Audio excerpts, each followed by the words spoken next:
School of Management Studies IGNOU presents an audiobook on the course MMPC-013 Business Law for MBA program. Block 2 Business Forms and Legislations. Unit 3 The Partnership Act 1932 Part 2.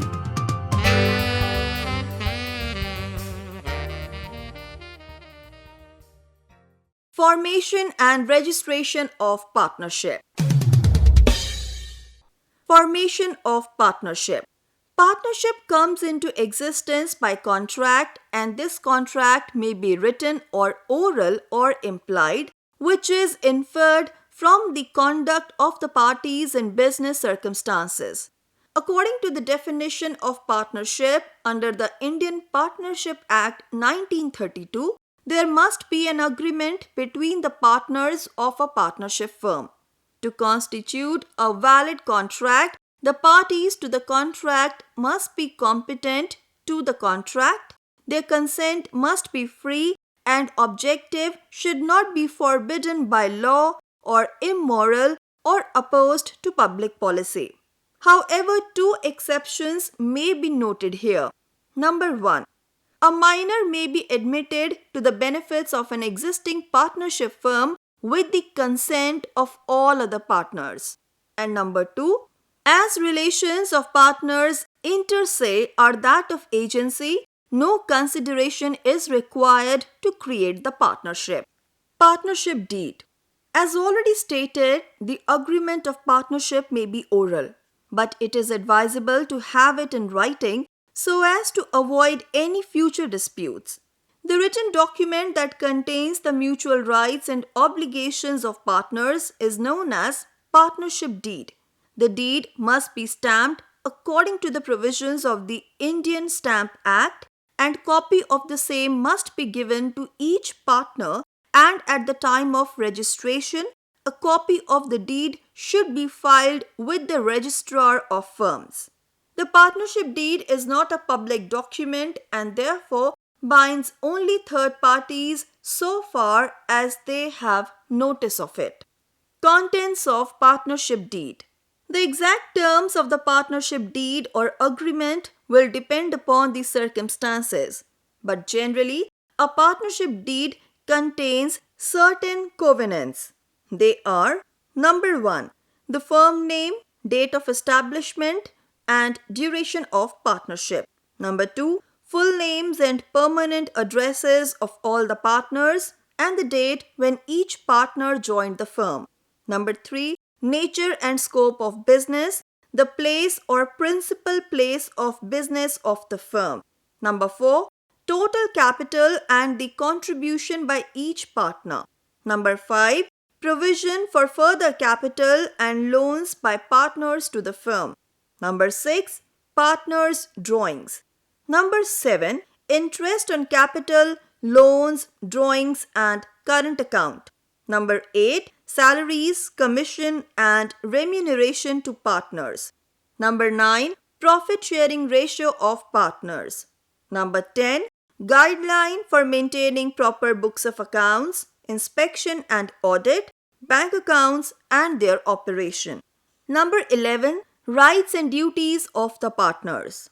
Number 12, whether and in what circumstances notice of retirement or dissolution can be given by a partner.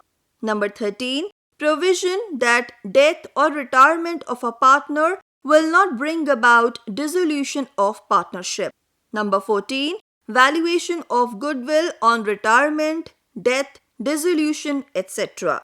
Number 15, the method of valuation of assets and liabilities on retirement or death of any partner.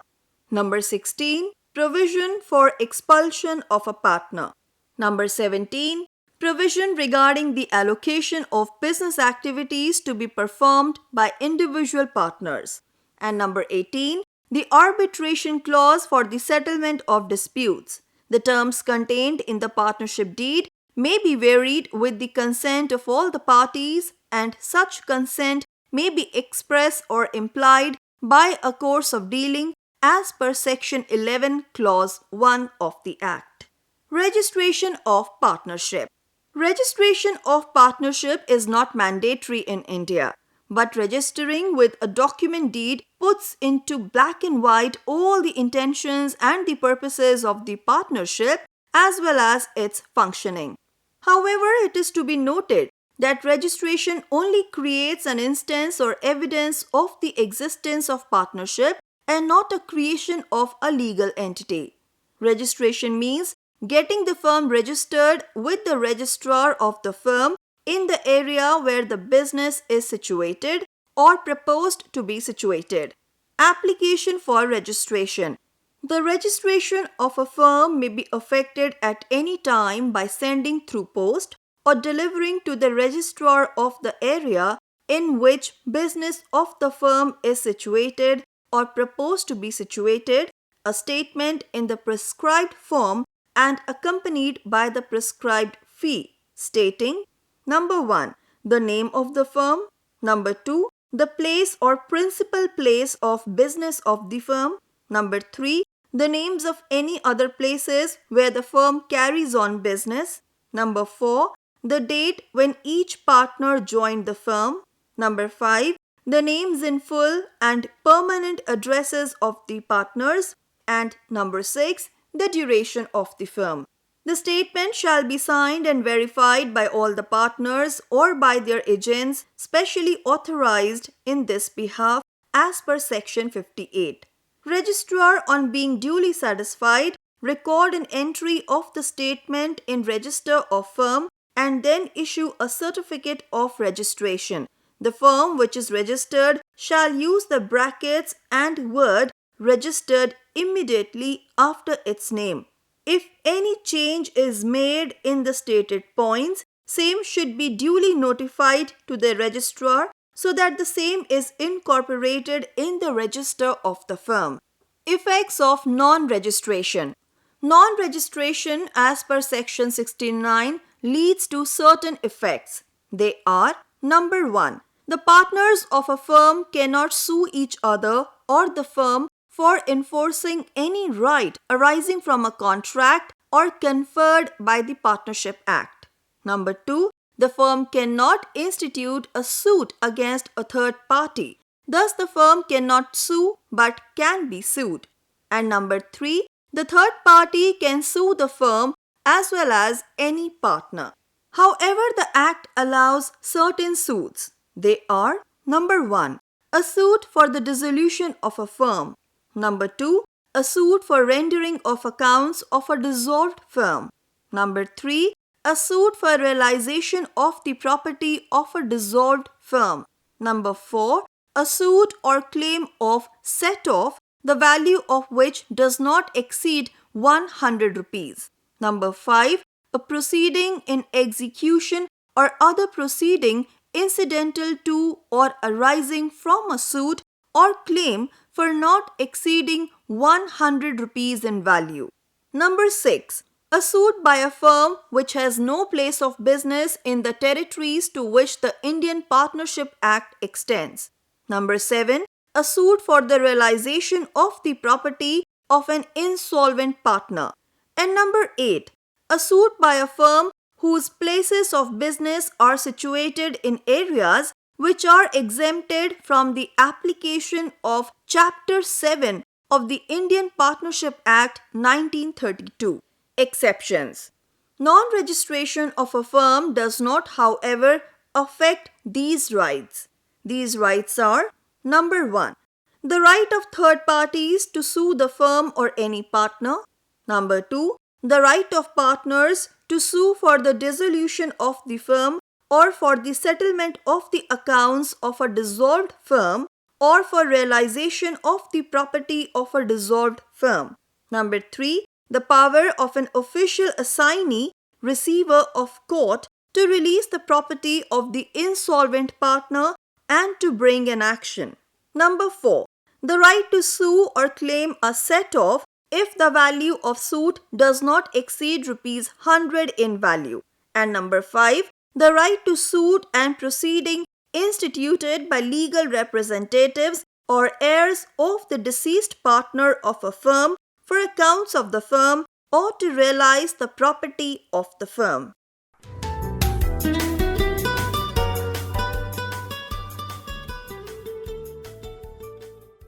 Relation of partners to one another. The deed of registration drawn and agreed by the partners governs the requisite relationship among the partners.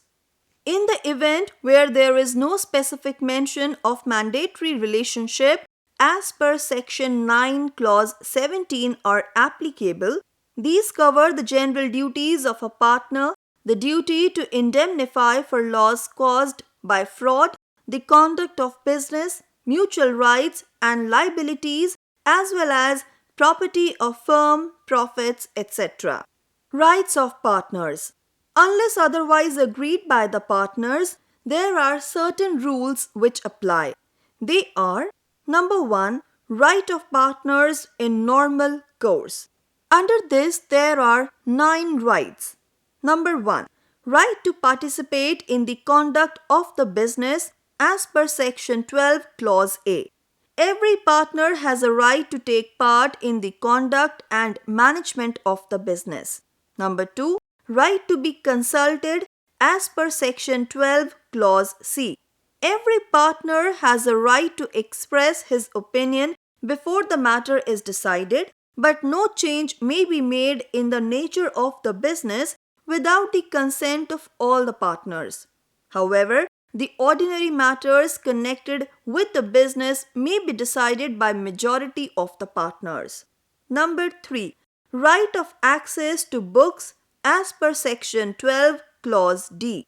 Every partner has a right to access and inspect and copy all records, books, and accounts of the business.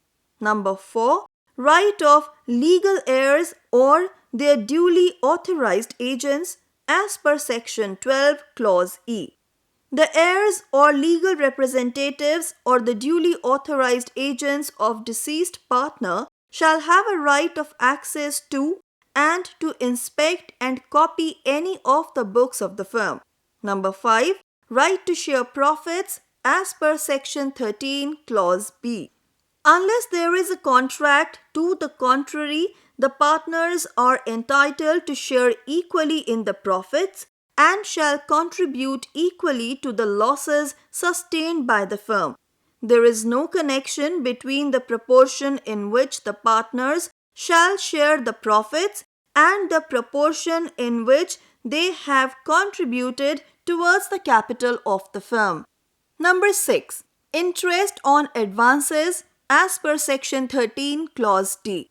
Any contribution beyond the amount of capital agreed by partner to subscribe is entitled to an interest at a rate agreed upon, and where no rate is stipulated for, then it is at 6% per annum.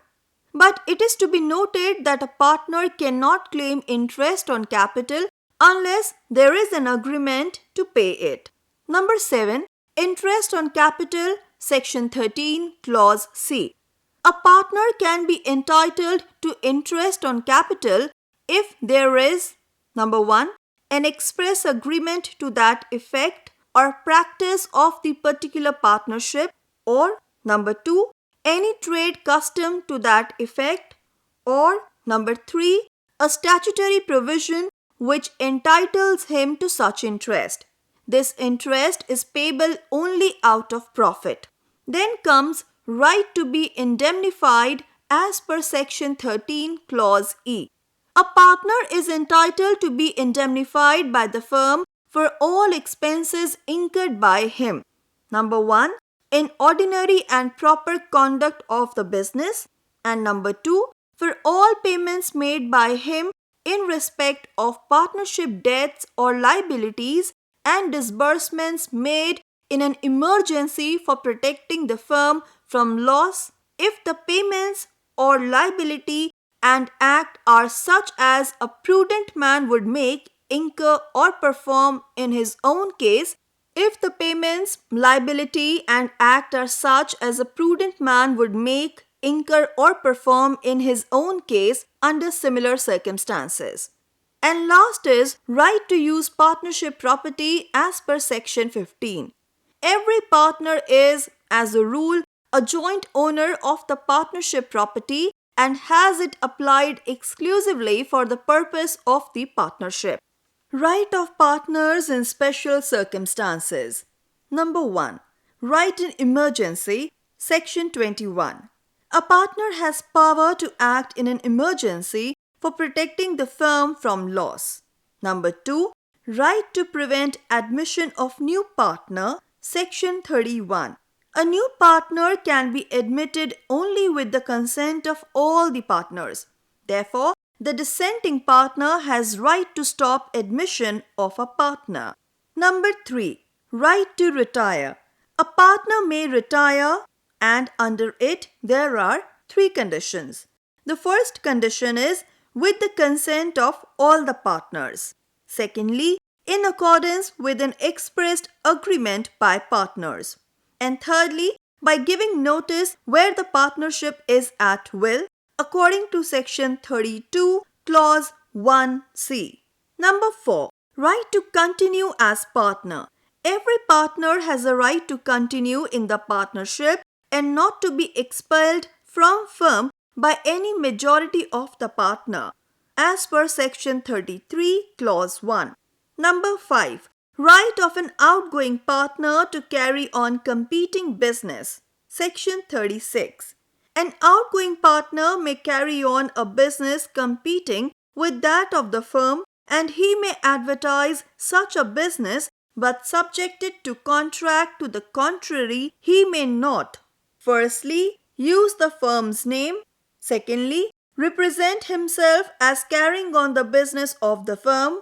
Or thirdly, solicit the custom of persons who were dealing with the firm before he ceased to be a partner. And number 6, right to share subsequent profits, Section 37. Where any member of a firm has died or otherwise ceased to be a partner, and the surviving or continuing partners carry on the business of the firm with the property of the firm without any final settlement of accounts as between them and the outgoing partner or his estate, then, in the absence of a contract to the contrary, the outgoing partner or his estate is entitled at the option of himself or his representatives to such share of the profits made since he ceased to be a partner as may be attributable to the use of his share of the property of the firm or to interest at the rate of 6% per annum on the amount of his share in the property of the firm. Duties of partners. A partner may have 2 types of duties. Number 1, those envisaged in the partnership contract, and number 2, those prescribed in the Act. Duties envisaged in the partnership contract. Partners may fix any duties. These may be expressed or implied by a course of dealing, but these duties should not violate the Act or the general principles of contract. Duties prescribed in the Act. There are some statutory duties that are implied. They are: number 1, duty of good faith, Section 9. Partners are bound to carry on the business of the firm to the greatest common advantage, to be just and faithful to each other, and to render true accounts and full information of all things affecting the firm to any partner or his legal representative. Duty to be just and faithful is a mutual duty on which the foundation of partnership stands. Number 2, duty to indemnify for loss caused by fraud, Section 10. Every partner is bound to indemnify firm for any loss caused to it by his fraud in the conduct of the business of the firm. Number 3, duty of due diligence, Section 12, Clause B and Section 13, Clause A. Every partner is bound to attend diligently to the business of the firm, and in the absence of any agreement to the contrary, he is not entitled to receive any remuneration. Number 4. Duty to proper use of property as per Section 15. Every partner must hold and use the partnership property exclusively for the purpose of firm's business. Number 5. Duty to account for profit and pay it to the firm as per Section 16, Clause A. If a partner derives any profit for himself from any transaction of the firm or from the use of the property or business connection of the firm or the firm name, he shall account for that profit and pay it to the firm. If a partner carries on any business of the same nature as and competing with that of the firm, he shall account for and pay to the firm all profits made by him in that business. Number 6. Duty not to compete as per Section 16, Clause B. A partner must not compete with the firm without the consent of the other partners. Any profits made by such unauthorized competition can be claimed by the firm. Number 7. A partner who is guilty of willful neglect in the conduct of the business and the firm suffers loss in consequence is bound to make compensation to the firm and other partners as per Section 13, Clause F. Number 8. No partner can assign or transfer his partnership interest to any other person so as to make him a partner in the business. But a partner may assign the profits and share in the partnership assets. But the assignee or transferee will have no right to ask for the accounts or to interfere in the management of the business. He would be entitled only to share the actual profits. On dissolution of the firm, he will be entitled to share of the assets and also to accounts, but only from the date of dissolution as per Section 29. And number 9, every partner is bound to act within the scope of his actual authority. If he exceeds his authority, he shall compensate the other partners for loss unless they ratify his act.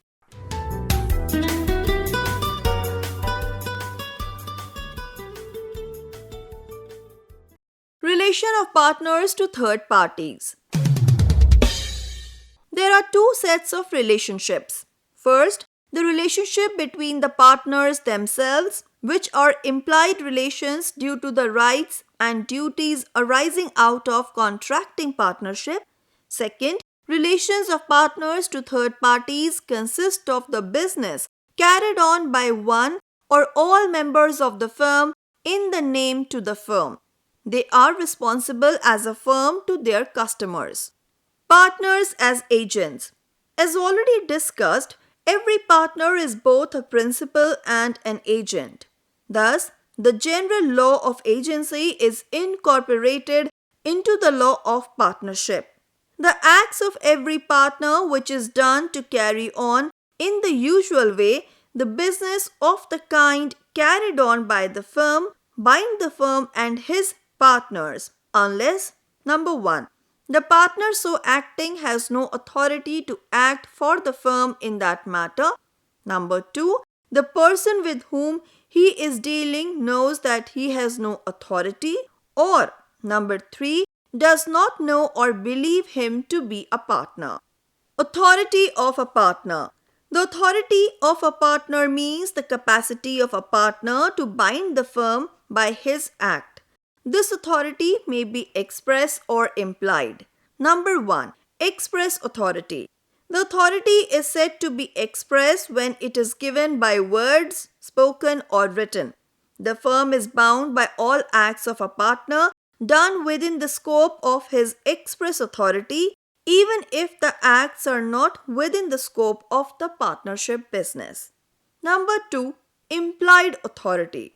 The authority which is inferred from the conduct of the parties, nature of business, circumstances, customs, and usage are said to be implied authority. Section 19 and Section 22 contain provisions regarding the scope of the implied authority of a partner. The implied authority is subjected to certain conditions. They are: Number 1. The act done must relate to the normal business of the firm. Number 2. The act must be done in the usual way or in the ordinary course of business. And number 3. The act must be done in the name of the firm.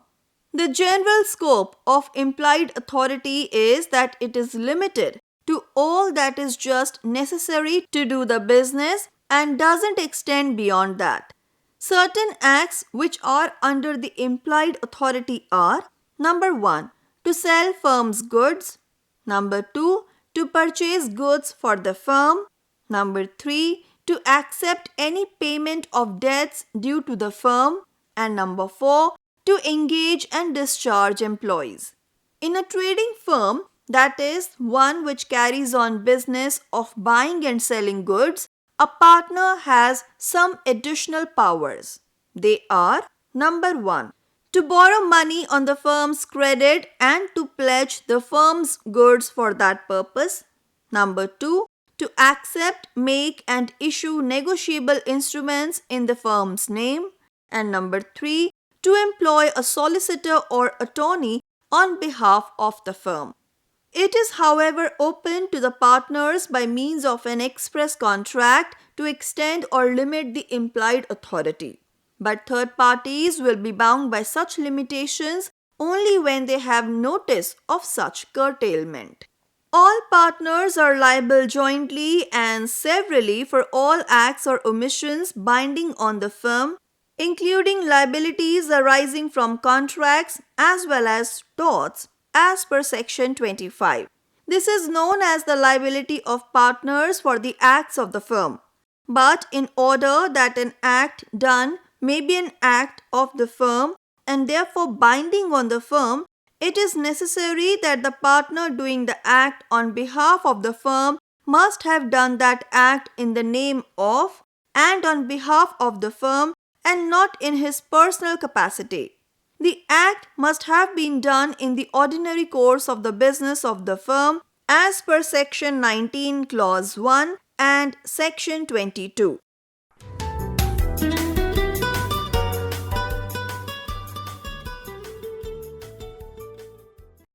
Reconstitution of firm. A firm is said to be reconstituted when there is a change in the composition of the partnership. The reconstitution of the firm takes place on account of admission, death, retirement, expulsion, if partnership carries on business other than the business for which it was originally formed, or when the partnership business is carried on after the expiry of the term fixed for the purpose. The reconstitution involves changes in the rights and liabilities of partners. How does the law cope with change concerning partnership is made amply clear in the upcoming sections of the law. Admission of a partner. As discussed earlier, subjected to a contract between partners and to the provisions regarding minors in a firm, no new partners can be introduced into a firm without the consent of all the existing partners. As a general rule, an incoming partner is not liable for the debts incurred before he joined the firm as a partner as per Section 31 Clause 2. The incoming partner may, however, assume liability for past debts by novation, that is, by a tripartite agreement between the creditor of the firm, the partners existing at the time the debt was incurred, and the incoming partner. Retirement of a partner. A partner can retire from the firm, number 1, with the consent of all the other partners, or number 2, in accordance with the expressed agreement among the partners, or number 3, by giving a written notice to all the partners of his intention to retire if partnership is at will. An outgoing partner remains liable for the partnership debts contracted while he was a partner.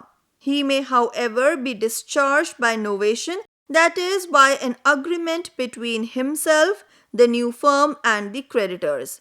He may also continue to be liable after retirement if he allows himself to be held out as a partner. For example, by allowing his name to remain the firm name. To protect himself from his liability, he should give express notice of his retirement to the persons who were dealing with the firm before his retirement, or give public notice in the manner as laid down in Section 72 of the Act, that is to say, by publishing it in the official gazette and in at least one vernacular newspaper where the firm carries on the business. This is as per Section 32, Clause 3. Expulsion of a partner. A partner can be expelled only if: Number 1. The power of expulsion exists in a contract between the partners. Number 2. The power has been exercised by a majority of the partners. And number 3. It has been exercised in good faith. If all these conditions are not present, the expulsion is not deemed to be in bona fide interest of the business of the firm.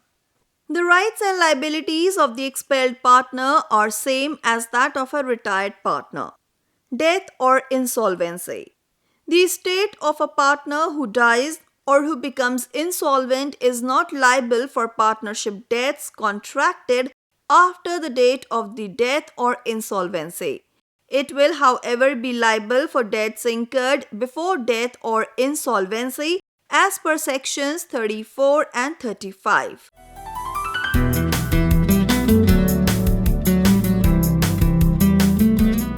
We were listening to the audiobook by the School of Management Studies IGNOU for MBA program.